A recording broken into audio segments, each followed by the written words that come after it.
লোকসভা নির্বাচনে বাংলায় 25টিরও বেশি আসন জিততে চলেছে বিজেপি। শুক্রবার 15ই মার্চ ইন্ডিয়া টুডে কনক্লেভে এমন দাবি করলেন কেন্দ্রীয় স্বরাষ্ট্রমন্ত্রী অমিত শাহ। সেই সঙ্গে তার বক্তব্য, ক্যান্সার যেমন বাড়াবাড়ি হলে বোঝা যায়, তেমনি ইঙ্গিত দিচ্ছে সন্দেশখালী। বাংলায় আইন শৃঙ্খলা ব্যবস্থা পুরো ভেঙে পড়েছে। কি বলছেন কেন্দ্রীয় স্বরাষ্ট্রমন্ত্রী অমিত শাহ, শোনাই আপনাদের। आप पूरी ताकत लगाए हुए, ममता बनर्जी भी मतलब जितना कर सकती हैं। आपको लगता है कि सबसे रोचक, सबसे एक्साइटिंग इलेक्शन अगर कहीं पे है इस बार पश्चिम बंगाल में? मैं बता देता हूं, राहुल जी एक्साइटेड है, कोई एक्साइटेड होना नहीं। पश्चिम बंगाल में हम 25 से ज्यादा सीटें जीतेंगे, वास्तविकता है और ये हो के रहे। आपको लगता है कि संदेश खली से एक माहौल बना जैसे नंदीग्राम सिंगूर के टाइम पे हुआ, आपने उसको यूज किया ममता जी के खिलाफ? संदेश खाली तो एक शरीर में जब रोग होता है, जब कैंसर होता है, तो कैंसर की गांठ बड़ी हो जाती है, तब बाहर दिखती है।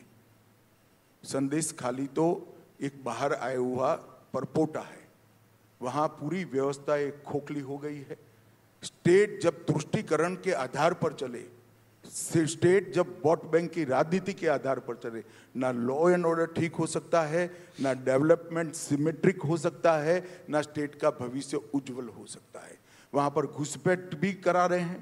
स्टेट स्पॉन्सर घुसपैठ पश्चिम बंगाल में हो रही है वोट बैंक बढ़ाने के लिए। वोट बैंक बढ़ाने के लिए अपनी वोट बैंक के सारे गुनाहों को दबाया जा रहा है। लाखों करोड़ों रुपए के भ्रष्टाचार हो रहे हैं। किसी मंत्री के घर से 51 करोड़ रुपया आने के बाद राज्य की मुख्यमंत्री ईडी पर सवाल उठाती है, अपने मंत्री पर सवाल नहीं उठाती है। 51 करोड़ कहां से आया, इसका तो जवाब पूछो। 51 करोड़ रुपया कांग्रेस पार्टी के सांसद के घर से 350 करोड़ रुपया मिलते हैं और दूसरे दिन प्रेस होती है कि हम पर प्रताड़ना होती है। अब 350 करोड़ जिसके घर से कैश मिले, वो बेचारे सांसद पर ईडी ने रेड किया, इसको एक क्वेश्चन कर रहे हैं। भैया, ये बात कभी ना कभी जनता जानती है, समझती है। এর আগে রাজ্যে এসে আসন্ন লোকসভা ভোটে বাংলা থেকে কমপক্ষে 35টি আসন জেতার টার্গেট বেঁধে দিয়েছিলেন কেন্দ্রীয় স্বরাষ্ট্রমন্ত্রী অমিত শাহ। পরে রাজ্যে এসে প্রধানমন্ত্রী নরেন্দ্র মোদী 42টি আসনের মধ্যে 42টিতেই জয়ের কথা বলেছিলেন। ইলেকটোরাল বন্ড নিয়ে তোলপাড় গোটা দেশ, অবশেষে প্রকাশ্যে এসেছে ইলেকটোরাল বন্ড বা নির্বাচনী বন্ডের তথ্য। টিএমসি 1600 কোটি পেয়েছে, কংগ্রেস 1400 কোটি। নির্বাচনী বন্ড নিয়ে সমস্ত গোপন তথ্য ফাঁস করে বিরোধীদের মুখ বন্ধ করালেন কেন্দ্রীয় স্বরাষ্ট্রমন্ত্রী অমিত শাহ। ইলেকটোরাল বন্ডকে স্বচ্ছ বলে দাবি করেন কেন্দ্রীয় স্বরাষ্ট্রমন্ত্রী Amit Shah. India Today conclave 2024-এর মঞ্চে শনিবার লোকসভা নির্বাচন সহ ইলেকটোরাল বন্ড নিয়ে বক্তব্য রাখেন। ইলেকটোরাল বন্ড ইস্যুতে তৃণমূল এবং কংগ্রেসকে তীব্র আক্রমণ শানান।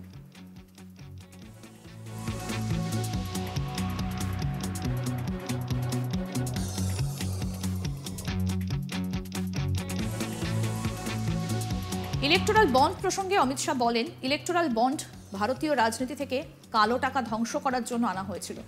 সুপ্রিম কোর্টের নির্দেশ সকলকে মানতে হয়। এখনো পর্যন্ত সুপ্রিম কোর্ট সোমবার শুনানি করবে। সুপ্রিম কোর্টের মত নিয়ে কোনো মন্তব্য করি না। আমাকে বুঝিয়ে বলুন, ইলেকটোরাল বন্ড আসার আগে কিভাবে চাঁদা আসতো, কিভাবে আসতো? বন্ডে একটি কোম্পানির চেক আরবিআইকে দিয়ে বন্ড কেনা হয়। এতে গোপনীয়তা কোথা থেকে এলো? আগে যে পার্টির নামে চাঁদা তোলা হতো, কারা দিচ্ছেন তা কোনোদিন জানা গেছে? একটা দৃষ্টিভঙ্গি তৈরি করার চেষ্টা হচ্ছে যে ইলেকটোরাল বন্ডে বিজেপির সবথেকে বেশি লাভ হয়েছে। রাহুল গান্ধী বলেছেন সবথেকে বড় বীজ বপনের জায়গা আসলে ইলেকটোরাল বন্ড। জানি না তাকে এসব কে বোঝায়। বিজেপি 6000 কোটির বন্ড পেয়েছে, মোট 20,000 কোটি। তাহলে বাকি 14,000 বন্ড কোথায় গেল? টিএমসি 1600 কোটি টাকা পেয়েছে, কংগ্রেস 1400 কোটি টাকা পেয়েছে। বিজেপি 303 সাংসদের পার্টি হয়েও আমাদের 6000 কোটি মিলেছে। আর যাদের 242 জন সাংসদ, তাদের 14,000 কোটির বন্ড বেরিয়েছে। হিসেব খুললে কেউ মুখ দেখাতে পারবে না। কি বলছেন কেন্দ্রীয় স্বরাষ্ট্রমন্ত্রী অমিত শাহ, শুনি। इलेक्टोरल बॉन्ड भारतीय राजनीति में से काले धन का वर्चस्व समाप्त करने के लिए लाया गया था। सुप्रीम कोर्ट जो फैसला देती है वो सबको मानना होता है। मैं इस पर कोई टिप्पणी करना नहीं चाहता। अभी भी सुप्रीम कोर्ट में सोमवार को सुनवाई होनी है। मैं सुप्रीम कोर्ट के फैसले पर कोई टिप्पणी नहीं करता। मैं किसी भी मंच पर किसी भी व्यक्ति से चर्चा करने के लिए तैयार हूं। इलेक्टोरल बॉन्ड ये भारतीय राजनीति में से काला धन समाप्त करने के लिए लाया गया। कोई मुझे समझा दे कि इलेक्ट्रोल बॉन्ड आने के पहले किस तरह से चंदा आता था, तो कैश से आता था। बॉन्ड में किस तरह से आता है, तो अपनी कंपनी के चेक आरबीआई को देकर एक बॉन्ड परचेज करते हैं और देते हैं। इसमें गोपनीयता का सवाल आ गया। जो कैश में चंदा आता था इसका क्या हुआ, किसका नाम जाहिर हुआ है, मुझे बताइए। तो आज तक किसी का हुआ है क्या? किसी का नहीं हुआ। परंतु मैं राजनीतिक चीजों को ज्यादा डिटेल में जवाब देना चाहता हूं। एक परसेप्शन चलाया जा रहा है कि इलेक्ट्रोल बॉन्ड से भारतीय जनता पार्टी को बड़ा फायदा हुआ है, क्योंकि भारतीय जनता पार्टी पावर में ब्ला ब्ला ब्ला। और अभी राहुल गांधी ने तो स्टेटमेंट कर दिया कि दुनिया की सबसे बड़ी उगाही का अगर कोई जरिया है तो इलेक्ट्रोल बॉन्ड है। मालूम नहीं इनको कौन ये सब लिख कर देता है। मैं पोजीशन आज देश की जनता के सामने स्पष्ट कर देना चाहता हूं। भारतीय जनता पार्टी को अप्रोक्सीमेटली 6,000 करोड़ के बॉन्ड मिले हैं। टोटल बॉन्ड 20,000 करोड़ के हैं। तो 14,000 करोड़ के बॉन्ड कहां गए? मैं बताता हूं।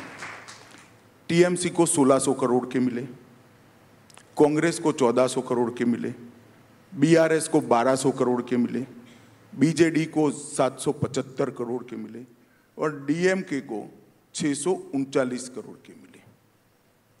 अब अगर 13 राज्यों में और 303 सांसद, 11 करोड़ मेंबरशिप वाली पार्टी और देश के सभी यूनिट में पार्टी का योग मिला ले, इन लोगों का इतना करे। मानो कांग्रेस में अभी 35 सांसद है, उनके 300 हो तो क्या हो? एक लगाते हैं तो टीएमसी को 20,000 करोड़ के बॉन्ड होते हैं, बीआरएस को 40,000 करोड़ के होते हैं और कांग्रेस पार्टी को 9,000 करोड़ के होते हैं। मैं प्रोरेटा की बात कर रहा हूं। देश में हमारे 303 सांसद है, हमें 6,000 करोड़ के बॉन्ड मिले हैं और 242 सांसद जिन पार्टियों का है, इसको 14,000 करोड़ के बॉन्ड निकले। क्या शोर शराबा कर रहे हो भाई?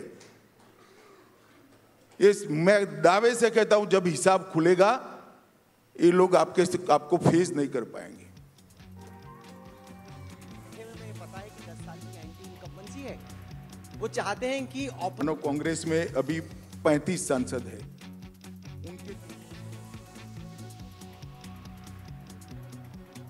আরো আপডেট পেতে দেখতে থাকুন আজ তাক বাংলার ইউটিউব চ্যানেল, সাবস্ক্রাইব করে নিন।